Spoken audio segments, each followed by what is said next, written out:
All right, guys, so it looks like Sleepy Joe has taken another L, right? As the L's keep piling up for Joe, right? L's are piling up as the Supreme Court orders the remain in Mexico policy be reinstated for asylum seekers. Now, if you guys remember, this is a part of Trump's border policies that the far left woke revolutionaries don't like because they think that it is inhumane, okay? The remain in Mexico policy basically says, look, while y'all are trying to seek asylum, y'all got to stay in Mexico, okay? The reason why is because we can't have you here in the United States benefiting from the taxpayer dime while we're trying to process your applications, okay? That is a burden on our border states, right? It's a burden on our border states, and it's an unfair burden. So you got to stay in Mexico because basically they let y'all pass through here in the first place. They let y'all get here. So they the ones that should have to take care of you while you wait, okay? And in my opinion, I think that's fair policy. And to be quite honest with you, I don't even think this really should be an L for Biden, right? In the sense that I don't think he should consider the L. Because again, considering what's going on in Afghanistan, if I was Biden, I would be trying to run to the right on a lot of different policies, okay? If I was Biden, I would be trying to go right, okay? Forget the whole moderate thing. If I'm Biden, I'm coming out as a straight up conservative, okay? That's the only thing that can save this man's presidency. I'm so serious. Because listen, the woke revolutionary progressives, they're okay with what's going on in Afghanistan because they feel that we should just withdraw no matter what, despite the fact that, again, it's been botched. He's taking marching orders from the Taliban. They don't care. They don't care if Americans are being stranded in Afghanistan. They don't care about that. They just think that we should withdraw no matter what, right? That's why you have people like Joy Reid. You got TYT. You got all types of the far left woke revolutionaries defending Biden, right? However, people with common sense, okay, are eviscerating Biden on this, right? His approval rating has plummeted. So if I'm Biden, personally, I would move to the right, right? I would run to the right when it comes to certain things. And with this immigration crisis, this could be a gift to Biden if he's just like, well, the Supreme Court said I had to implement it, so hey, it is what it is. But who knows? Maybe he'll just ignore this like he did with the eviction moratorium, right? Who knows? Because, you know, it seems that the only people in this country that Biden is fighting for are people who are not citizens, who want to be here illegally, and who don't want to pay rent. So, I mean, I don't know. He might just ignore it. But let's read here. The Supreme Court on Tuesday refused to block a court ruling ordering the Biden administration to reinstate a Trump-era policy that forces people to wait in Mexico while seeking asylum in the U.S. With the 3 liberal justices in dissent, the court said the administration likely violated federal law in its efforts to rescind the program informally known as Remain in Mexico. Well, we already know Biden don't care about breaking the law, right? Or implementing things that are unconstitutional knowingly. We already know that. The justices said in their unsigned decision that the Biden administration appeared to act arbitrarily and capriciously by rescinding the policy formerly known as the Migrant Protection Protocols. They also cited last year's decision in the Department of Homeland Security versus Regents of University of California case. That decision blocked the Trump administration's effort to undo an Obama-era program protecting young migrants that came to the U.S. as children. Okay, yeah, so the pendulum swinging the other way, right? Trump tried to do it, tried to undo an Obama-era program. Biden is trying to undo a Trump-era program. Both of them are getting stopped by the Supreme Court. I mean, that's kind of how it's supposed to work, right? If it's unlawful, it's unlawful, right? It is what it is.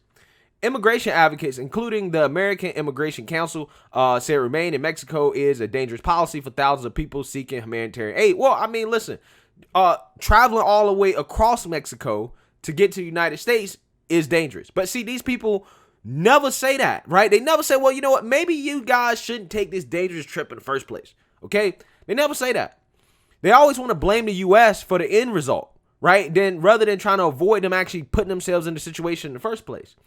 After Remain in Mexico was enacted in 2019, thousands of asylum seekers were forced to await their immigration hearings in the U.S. in rough conditions across the border.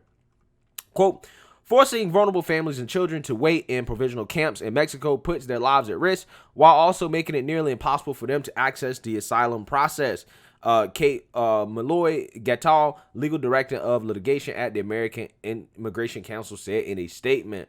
Well, listen, like I said, man, these people putting their lives at risk traveling across Mexico, right? And again, these people never put the onus on Mexico. Why are y'all letting them just get into the country anyways? I mean, listen, Mexico's southern border is small. Okay, so they're the ones that need to be stopping people from coming.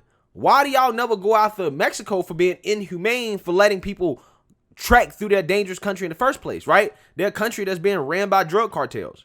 But see, no, again, these people never have anything to say about that. They always want to put it on us. It's not our fault that we don't want people coming in this country, that we don't know who they are. We don't know where they're from. We don't know anything, especially in the middle of a pandemic. Again, I'm using the Democrat argument here, right? We're in the middle of a pandemic. Why would you want people coming to this country when we're trying to deal with this virus? Why? It doesn't make sense. So listen, again, this is why I think that the border, we just got to close down the border, period, right? You can't come. Sorry. Hey, it is what it is. Okay, I'm all about protecting us, right? The White House halted the program shortly after President Biden's inauguration. Texas sued over the program's suspension, claiming it placed a burden on local governments to provide services to immigrants who are allowed to stay in the U.S. And they right about that. It did. It did. Why should these border states have to provide services to people because Biden wants to be lax on immigration, right?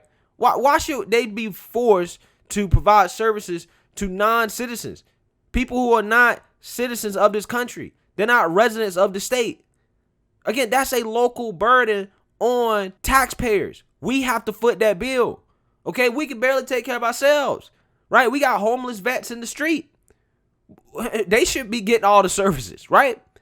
Not people who are coming here illegally. Again, I'm not trying to be harsh. I'm not trying to be inhumane, right? Listen, if refugees want to come, that's fine. But we have to vet them, right? We have to make sure we know who we're getting. That takes time. I want it done legally. I don't understand why this concept is so hard for the left to understand. It's really not. It's simply just common sense. Texas Attorney General Ken Paxton celebrated the Supreme Court's ruling Tuesday. Paxton tweeted the policy, quote, must be implemented now. A federal judge in Texas had previously ordered that the Remain in Mexico program be reinstated last week. Both he and the 5th U.S. Circuit Court of Appeals refused the administration's request to put the ruling on hold. Justice Samuel Alito ordered a brief delay to allow the full court time to consider the administration's appeal. The case may return to Supreme Court after an appeals court hears the case. Okay, so the Biden administration probably is going to try to appeal this, which I don't know why, right, at this point. I really don't. Gatto called on the Biden administration to appeal the Supreme Court's decisions, which the Department of Homeland Security said Tuesday it will be pushing for. The Homeland Security Department respectfully disagrees with the district court's decision and regrets the Supreme Court's decline to issue a stay. The department said in a written statement, the department did promise to comply with the order while appeals continue. Sure, right? Sure, until Biden gets a lot of pressure from the woke left, basically saying, oh, this is inhumane. You're being just like Trump. And then Biden decides, well, I know what I'm doing is going to be unconstitutional, right? And I know it's going to get slapped down in court, but I'm just going to re-implement the policy anyways, right? Biden has set the precedent that he might do that, right? He could completely ignore this. So who knows? I mean, he could fold to the woke left. And also on top of that, guys, you guys got to keep in mind, when it comes to a lot of these decisions from the Supreme Court, the more that conservatives kind of make these decisions, right, for the Biden administration, the more the progressives are going to call for Biden to court pack. So keep that in mind as these decisions kind of come down, right? That if they keep doing this, what'll happen is that a lot of these woke revolutionaries will say, now you have to start packing the court again. We have to expand the court. That's probably what they'll do. But if Biden was a smart man, he would just keep it. If I was him, well, what can I do? That's what I would do. And the reason why I would do it is because it will probably help him look tough on immigration, right? And it will probably disincentivize people from coming because he does have a border crisis. And at this point, if I'm Biden, I'm trying to mitigate all crises that I can, considering how bad you've handled this Afghanistan thing, right?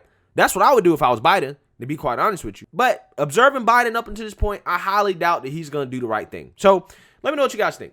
Make sure you like, comment, and subscribe. Most importantly, share a Black conservative perspective. Peace.